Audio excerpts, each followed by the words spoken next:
Muito bem, Lucas 24, 45. Então, abriu-lhes o entendimento para compreenderem as Escrituras. Isto. Vamos orar mais uma vez. Senhor, tudo aqui, tudo, sem exceção, para a honra e glória do Teu nome. Glorifica o Teu nome nessa manhã, Senhor, em nome de Jesus. Amém. Domingo passado, nosso estudo foi Isaías 43, 10. Para que saibais, creais e entendais. E nesse mês de abril nós estamos trabalhando algumas coisas assim. A pessoa às vezes quer explicar muita coisa da Bíblia para alguém que não é nova criatura, e a pessoa não vai entender nunca. Ela vai ter um conhecimento cognitivo, ouvindo a respeito daquilo, mas não tem a revelação. A revelação ou o entendimento é aberto quando a pessoa conhece a Escritura no sentido de cognição, está lendo a Escritura, aí ela crê no que está escrito, porque é palavra de Deus, e uma vez que ela creu na palavra, vem o entendimento a ser aberto, tá? Então, não existe o abrir do entendimento sem o processo natural da Escritura, saber, crer, e aí sim vem o entendimento. Por isso que, se você for discutir com qualquer religioso a respeito de qualquer coisa da Bíblia, se ele não tem a regeneração, ele não vai entender absolutamente nada. Os nervos ficarão à flor da pele, a pessoa vai brigar, por quê? Porque não tem entendimento. Então você vai ficar batendo e não vai chegar a lugar nenhum. Por isso que nós terminamos o estudo de domingo passado com o texto de Tito, dizendo o seguinte: o ímpio ou o pecador, ou o herege, depois de uma ou mais admoestação, evita-o, porque o tal está pervertido e peca. Então ele está totalmente envolvido com o pecado, e ele não está aberto a crer no Evangelho, e por isso não tem entendimento, tá bom?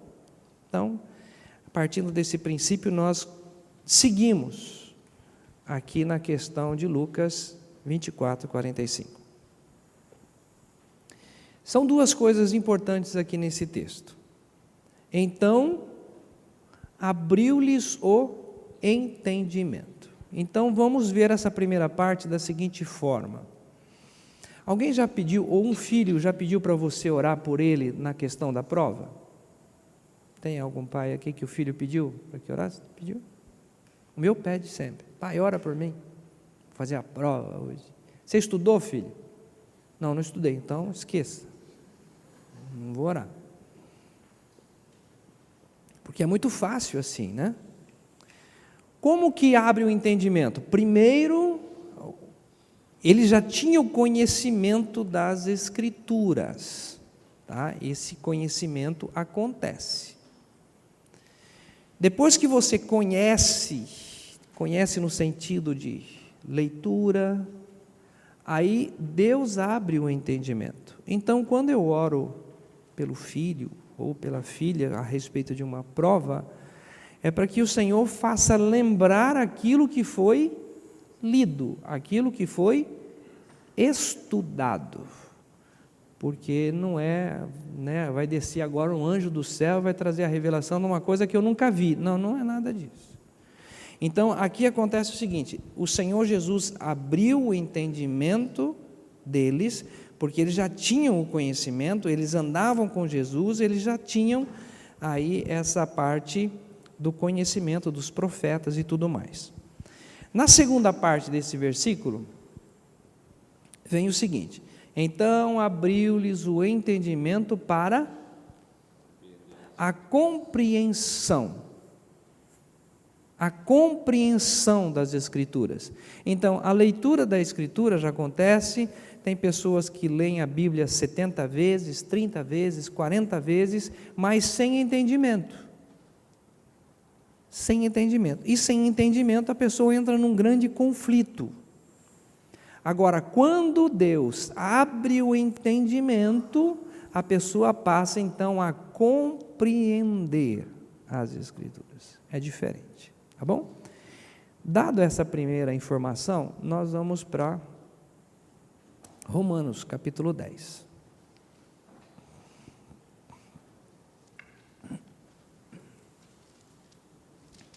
Romanos 10, nós vamos ler os versos, a princípio, de 1 a 4.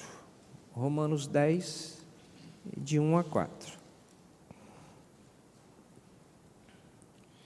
Tanto o estudo de domingo passado, quanto o estudo de hoje, o de domingo passado ele tinha um objetivo claro, né? Como que a pessoa chega ao entendimento. Por exemplo,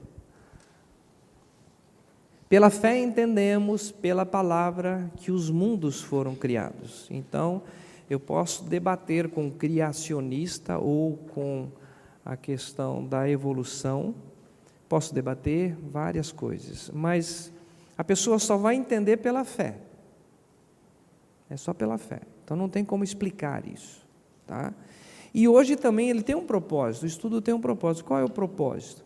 Que hoje nós vamos ter um entendimento num determinado assunto dentro das Escrituras, tá? São vários assuntos dentro das Escrituras que a pessoa pode ter regeneração, mas ainda não tem o entendimento sobre um determinado assunto. Quer ver um deles?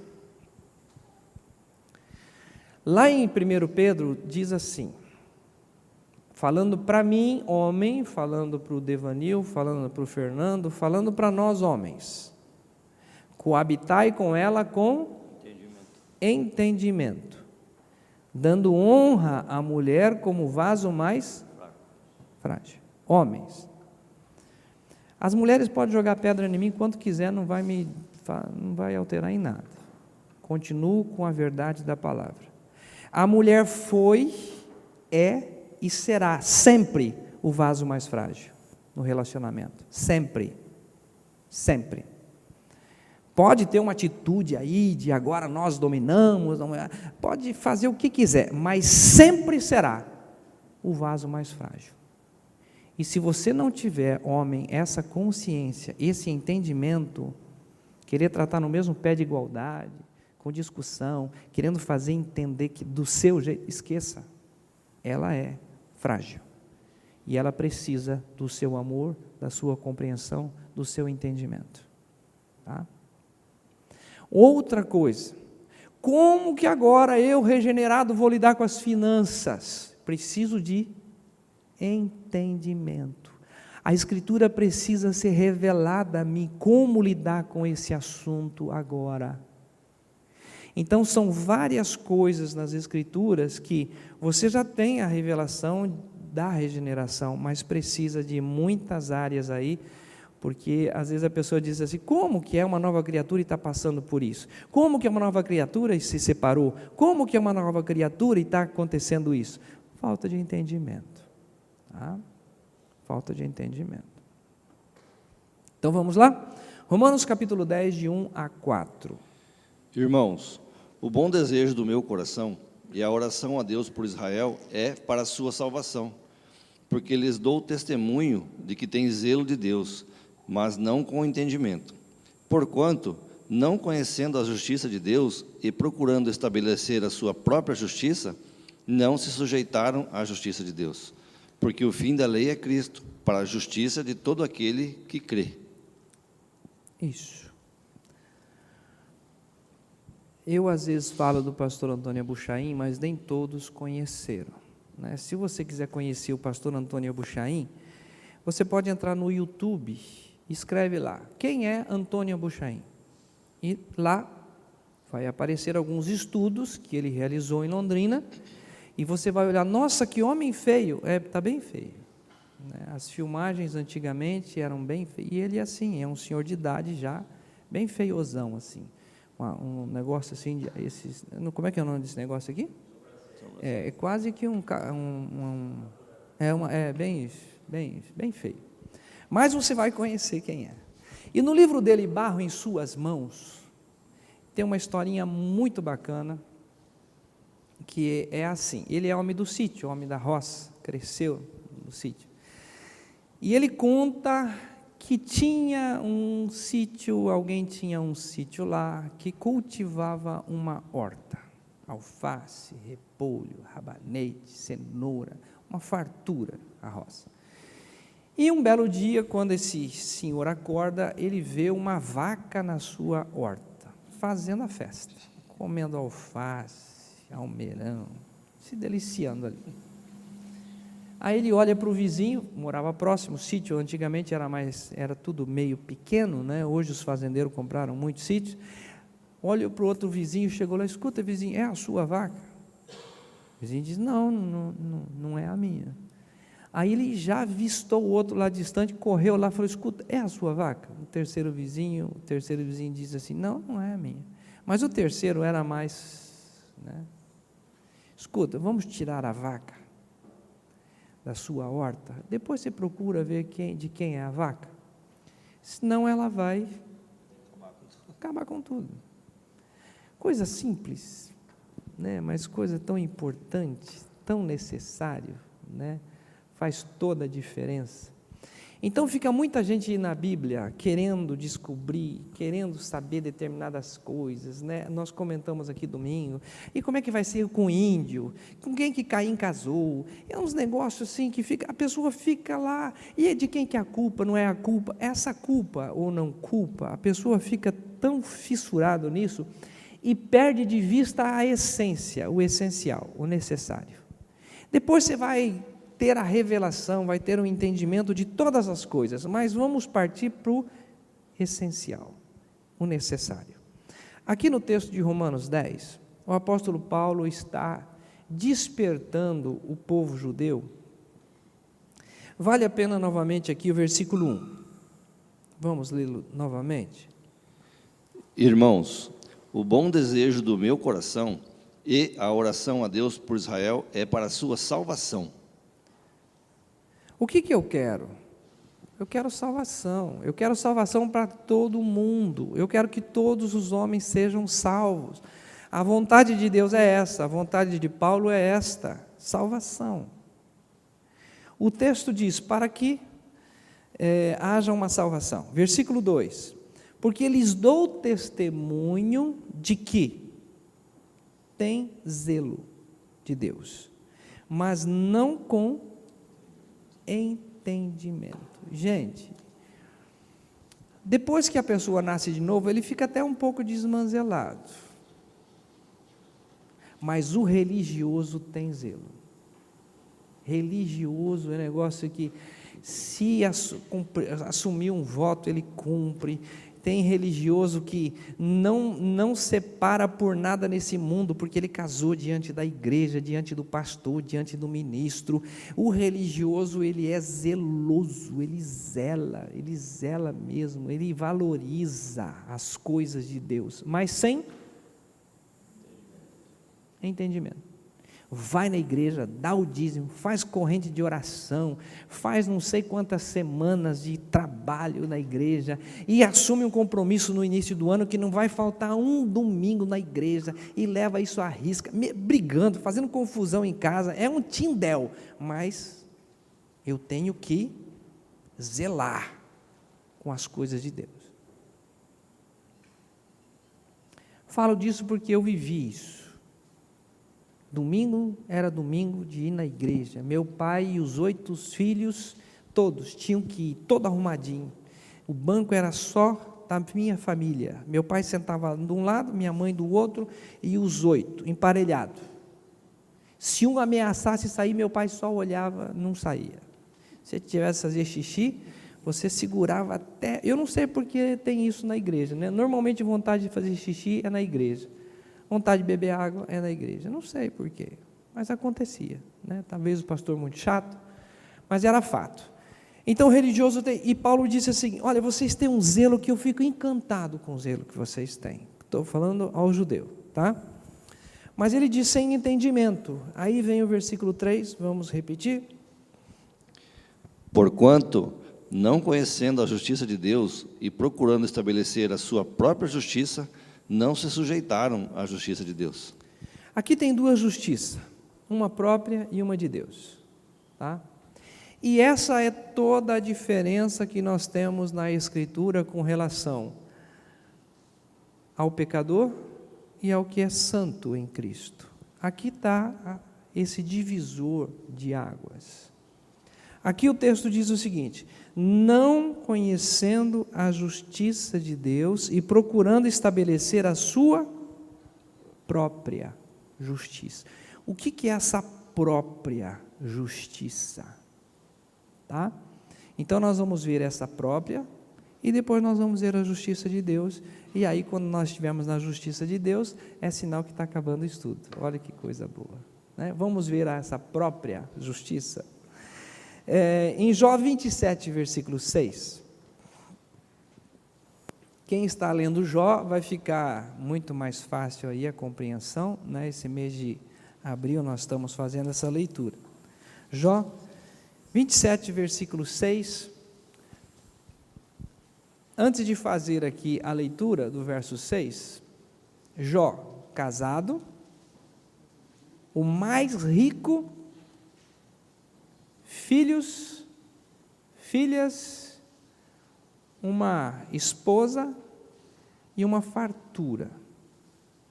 Aí o que acontece? Ele perde a fartura, ele perde os filhos e as filhas, ele perde todos os seus bens, ele perde a esposa de uma forma bem difícil. A esposa diz assim: amaldiçoa este teu Deus e morra.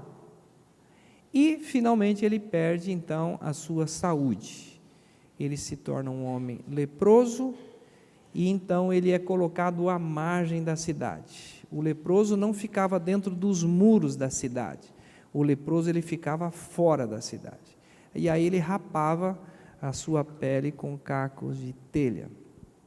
Então ele perde tudo. Mas uma coisa que ele não perde está aqui em Jó 27, 6. Vamos ler?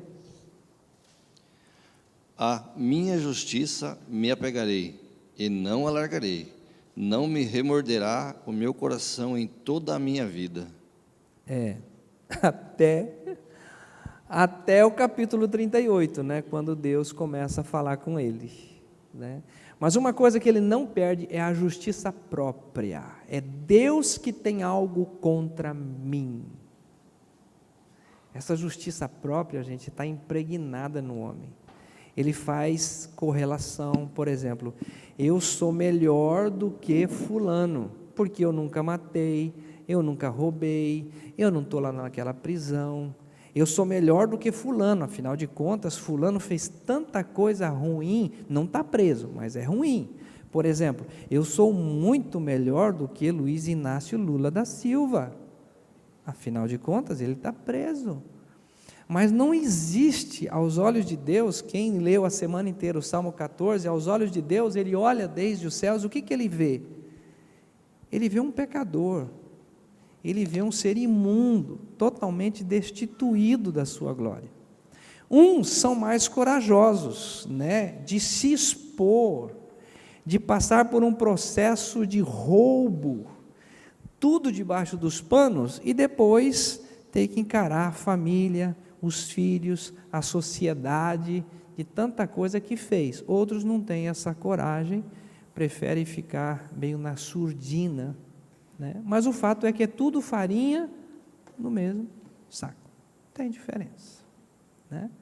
E a pessoa então se apega a isso. Não, eu sou diferente, e não é, tá? Bem claro isso para nós. Isaías 1,6 é muito conhecido, então nós vamos pular para o 64,6, que não é tão conhecido. Isaías 64,6.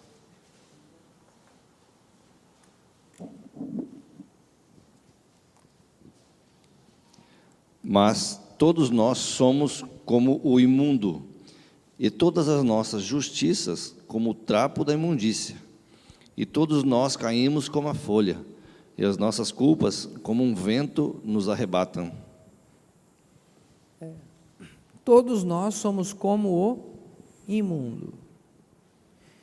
Então, isso para nós também é claro, né? Já lemos várias vezes isso. E a nossa justiça não passa como um trapo de imundícia. Então, é um imundo, um trapo de imundícia. Então, nós queremos alcançar o céu com a nossa justiça própria, distribuindo cestas básicas. No dia 25 de dezembro, vestindo uma roupa de Papai Noel e dando presente aos pobres, carentes.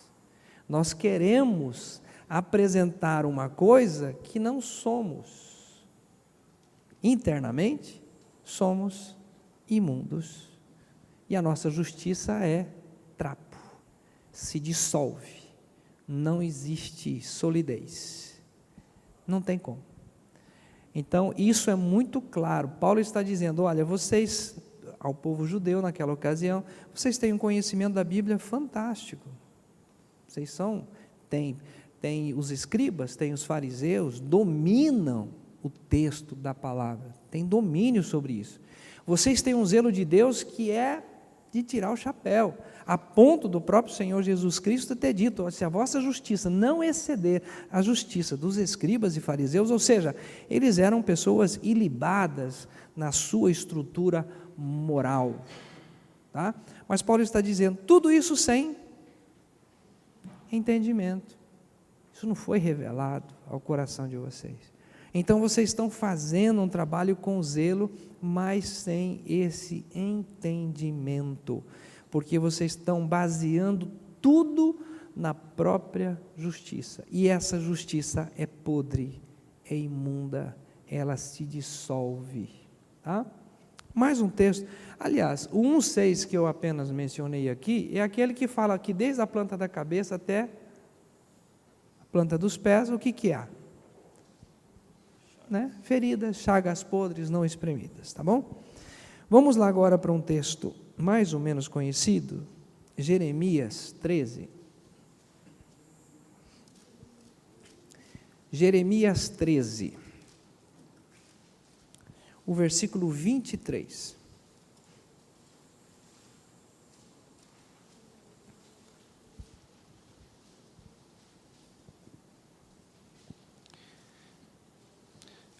Pode o etíope mudar a sua pele, ou o leopardo as suas manchas?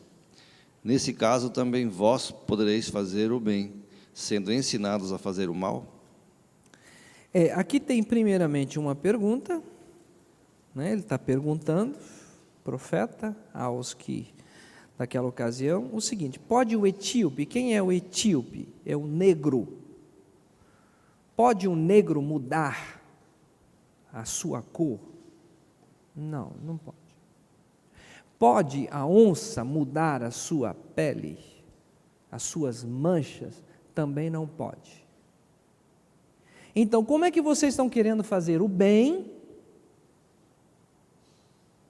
sendo que a essência é má?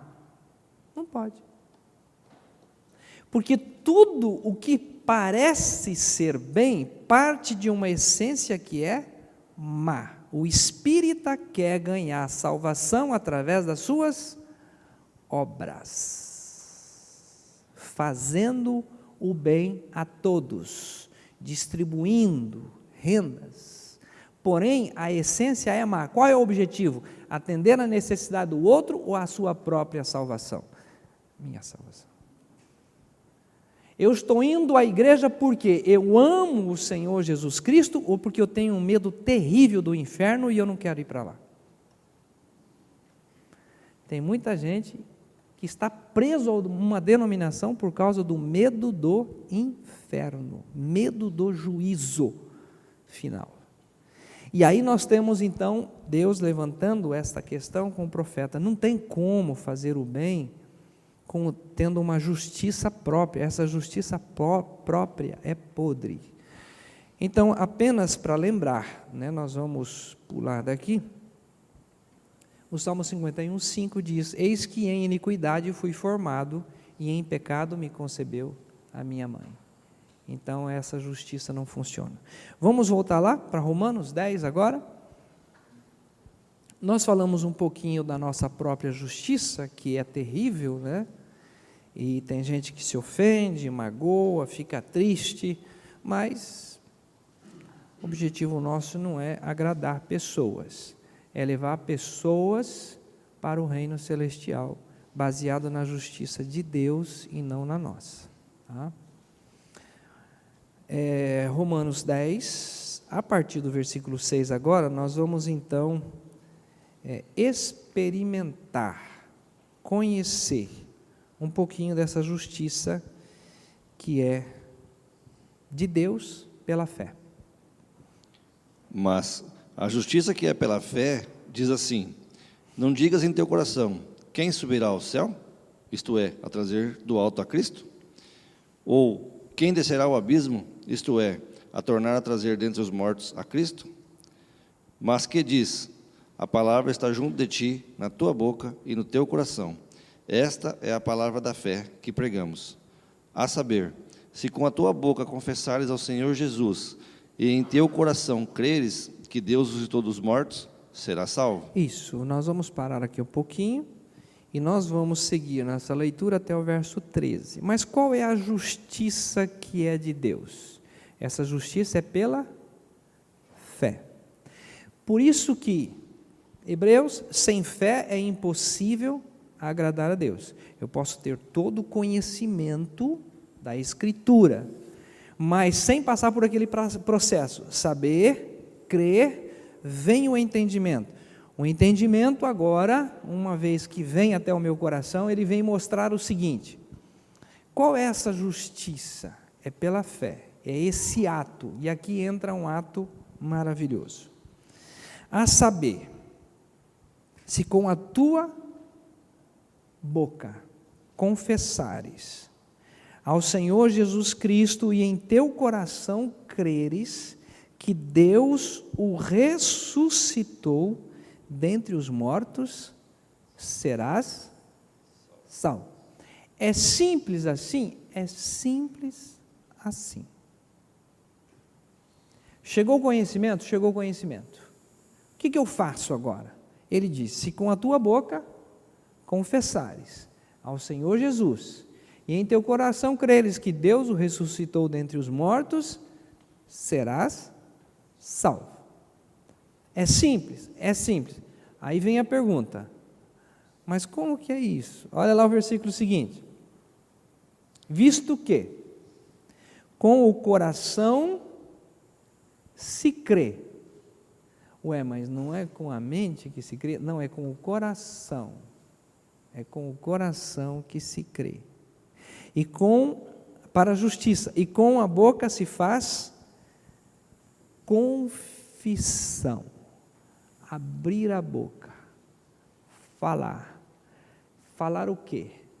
Falar essa obra bendita, que eu não mereço, você não merece, nós não merecemos, a nossa justiça própria não dá conta de lidar com isso, mas alguém veio, alguém se presentificou, alguém foi à cruz, alguém morreu, alguém nos atraiu, alguém foi sepultado, ao terceiro dia esse alguém foi ressuscitado, juntamente com esse alguém nós fomos ressuscitados juntamente com ele.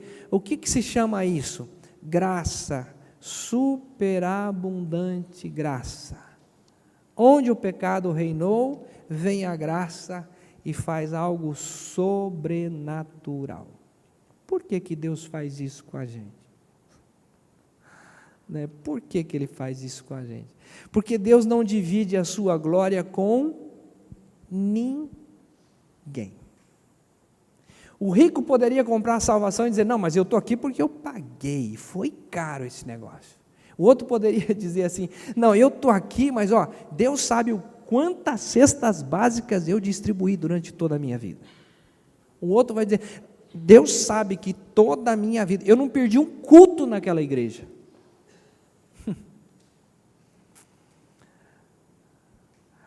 nós vamos chegar lá e vamos dizer assim: foi graça, superabundante graça. Eu não mereço estar aqui. O que me chama a atenção, gente, assim, nessa graça bendita, é que Paulo era um homem irrepreensível segundo a lei. O que a graça faz? Dos pecadores eu sou o principal. Porque quanto mais você se debruça diante do Senhor e da sua palavra, você vê quanto você era sujo, mas você estava cego com a sua justiça própria. Mas à medida que você se aproxima de Cristo, você vai ver que a luz traz tantas coisas feias que você só vai reconhecer isso. Dos pecadores, eu sou o principal. Vamos seguir aqui que nós temos algumas coisas maravilhosas ainda. Até o versículo 13. Visto que com o coração se crê para a justiça e com a boca se faz confissão para a salvação. Porque a Escritura diz: todo aquele que nele crer não será confundido. Porquanto não há diferença entre judeu e grego, porque um mesmo é o Senhor de todos, rico para com todos os que o invocam. Porque todo aquele que invocar o nome do Senhor será salvo. Isto, essa questão aí que ele está trabalhando com os judeus, e nós novamente trazemos aqui para o nosso dia a dia. Todo aquele que invocar o nome do Senhor será salvo, sendo judeu, não judeu. Aquele que se dispõe à justiça de Deus, Senhor, eu não tenho isso, não é a minha experiência, mas eu aqui invoco o teu nome, eu quero isto, eu faço confissão, esse sacrifício aconteceu por misericórdia, eu preciso disso. Aí que nós até comentamos aqui no domingo passado, né? Como invocarão se não há quem pregue? E como pregarão se não forem enviados? Ou seja, toda pessoa precisa ouvir. A partir do momento que ela ouve, ela tem a disposição, então, de receber e de crer nessa palavra. Muito bem, vamos voltar às páginas aqui um pouquinho. Romanos 5, versículo 1. Romanos 5, versículo 1. Olha que coisa rica que é isto aqui. Nós vamos ler, tá? Sem pressa, do 1 ao 11. Tá? Romanos 5, do 1 ao 11. Sendo, pois, justificados pela fé, temos paz com Deus, por nosso Senhor Jesus Cristo, pelo qual também temos entrada pela fé a esta graça, na qual estamos firmes e nos gloriamos na esperança da glória de Deus. E não somente isto, mas também nos gloriamos nas tribulações, sabendo que a tribulação produz a paciência, e a paciência, a experiência, e a experiência, a esperança. Isso aqui daria um estudo, gente, olha, de uma manhã inteira aqui, tá? Você e eu somos justificados pela fé. A justiça de Deus é pela fé.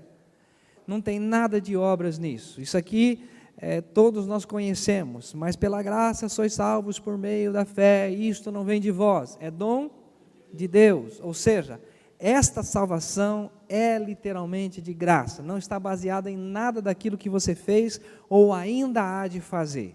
Você está salvo hoje porque há uma graça, superabundante graça. E aí nós temos então o quê? Temos paz com Deus, tá?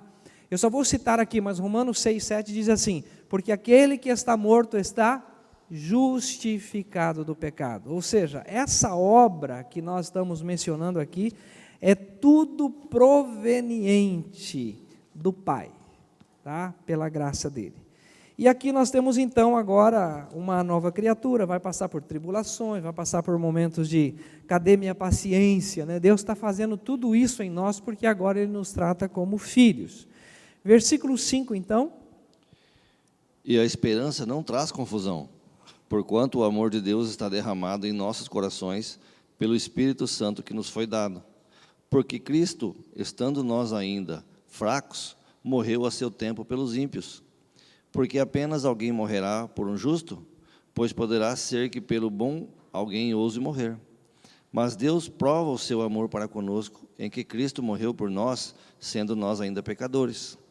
Logo, muito mais agora, sendo justificados pelo seu sangue, seremos por ele salvos da ira. Porque se nós, sendo inimigos, fomos reconciliados com Deus pela morte de seu Filho, muito mais, estando já reconciliados, seremos salvos pela sua vida. E não somente isto, mas também nos gloriamos em Deus por nosso Senhor Jesus Cristo, pelo qual agora alcançamos a reconciliação. Você sabe que quando Jesus está sentado com os discípulos ali no verso que nós lemos no início, então abriu-lhes o entendimento. Eu estou aqui orando para que o verso 10, Deus venha abrir o entendimento de todos aqui. Abrir esse entendimento. Olha só, porque se nós, sendo inimigos, tá? Mortos em delitos e pecados, separados de Deus, sendo inimigos, o versículo continua: fomos reconciliados com Deus por nosso Senhor Jesus Cristo, muito mais, estando já reconciliados, seremos salvos pela sua vida.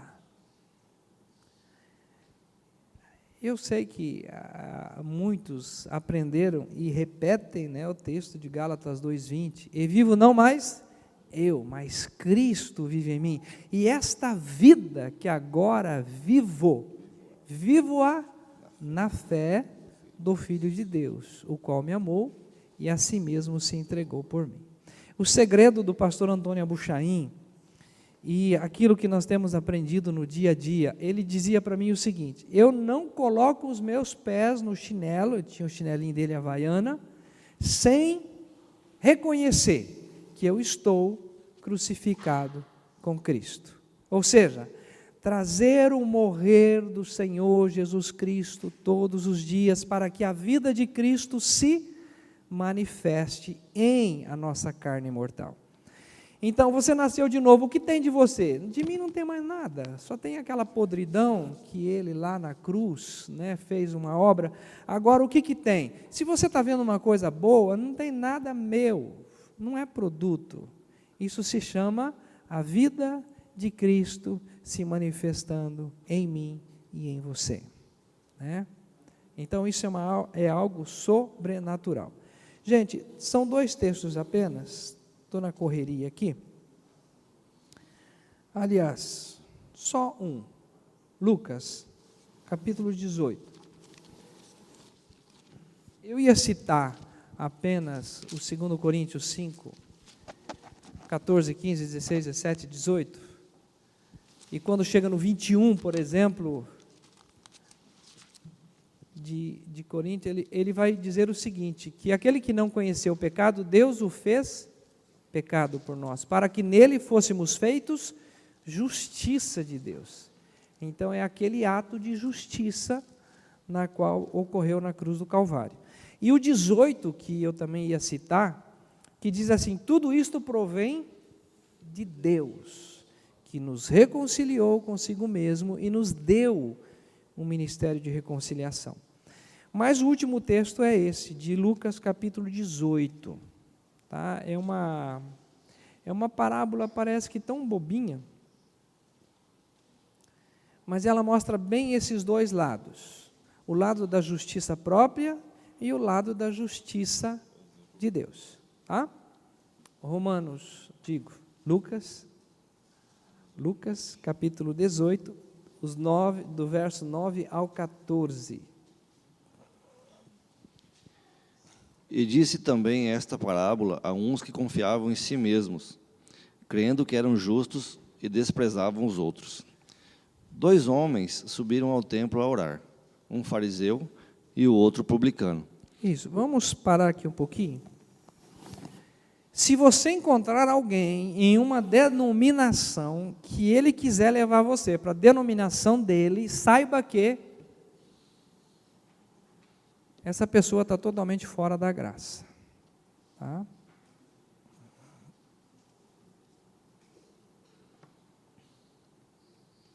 Se não for daquela religião, está perdido. A melhor religião que existe na face da terra é naquele que ele está indo, naquela que ele está indo. Isso é terrível. A verdadeira religião é visitar os órfãos e as viúvas no seu sofrimento. Isso é religião, a pura, a verdadeira. Agora, nós temos sim um compromisso de levar pessoas a Jesus Cristo, porque Ele é a fonte de vida, tá? Então esses dois homens sobem.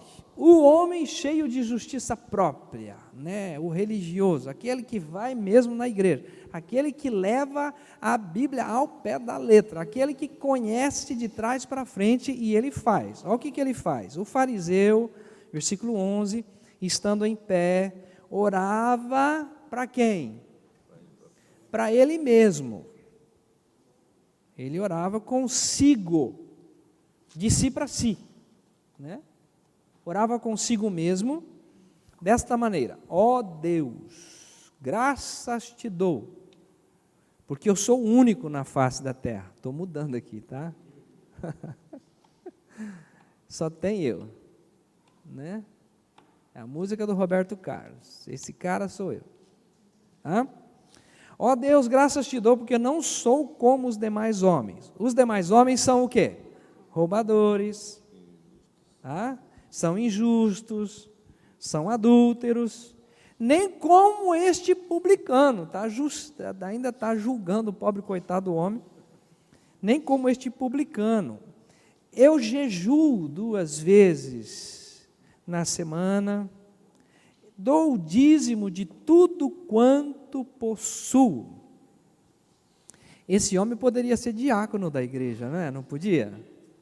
Podia ser o ministro, está lá na frente, afinal de contas, ele ia... Enfim, estamos trazendo para a gente ter noção do que é justiça própria. Eu vou na igreja, eu dou o dízimo, eu contribuo, eu faço, eu aconteço. Isso é justiça própria. O outro, talvez fosse o primeiro dia que ele estava entrando na sinagoga. Talvez ele nunca ouviu falar nada a respeito de ninguém, de como fazer. O fato é que ele está num sofrimento tão grande que ele precisa de ajuda. Eu preciso. Esse publicano, então, vamos ler o versículo 13. O publicano, porém, estando em pé, de longe, nem ainda queria levantar os olhos ao céu, mas batia no peito, dizendo: ó Deus, tem misericórdia de mim, pecador. Digo-vos que este desceu justificado para a sua casa, e não aquele. Porque qualquer que a si mesmo se exalta, será humilhado, e qualquer que a si mesmo se humilha, será exaltado. Tem pregação mais simples na Bíblia do que essa? É tão simples, gente. Eu não vou agora descrever aqui todo o processo de Deus tira o coração, coloca um coração, desfaz o velho, faz o novo. Às vezes a pessoa procura essa compreensão, mas o que precisa estar claro é que, quando a pessoa chega diante de Deus e diz assim: ó Deus, tem misericórdia de mim, sou um pecador. Não tem jeito, comigo não tem jeito, eu não tenho jeito, eu não tenho mais por onde ir, eu preciso de ajuda. E aí o texto vem dizer que este desceu justificado para a sua casa. O outro volta para casa, de repente, mais chato do que sempre foi. Já chega em casa, erguendo a coberta da cama do filho. Não foi na igreja de novo, né, filho? Muito bonito. Fica até às 3 horas da manhã aí na internet e não vai na igreja. Porque o religioso é chato. É chato. Ele sempre consegue ver o outro, a dificuldade do outro, porque ele é o bom, ele é o melhor. Por que desse texto? Para trazer, gente, essa clareza. O que é a justiça própria? Né? É tentar atingir um propósito, alcançar um objetivo, alcançar o quê? A salvação. Paulo está dizendo: olha, vocês estão indo por um meio errado, vocês estão sendo zelosos, dão o dízimo, jejuam, fazem muitas coisas boas, porém, nós entramos a esta salvação pela justiça de Deus. Se com a tua boca confessares ao Senhor Jesus, e em teu coração creres que Deus o ressuscitou dentre os mortos, será salvo. Todo aquele que invocar o nome do Senhor será salvo. Simples, simples. A Escritura está aqui. Agora, o que falta? Senhor, abra o nosso entendimento para isso. Senão eu vou ficar tentando me justificar, vou fazer, vou trabalhar, vou insistir, e não acontece nada. Mas quando há essa disposição, confessar ao Senhor, crer no Senhor, o milagre acontece. Tá bom, gente? Sem pânico, sem desespero. Tá? Amém?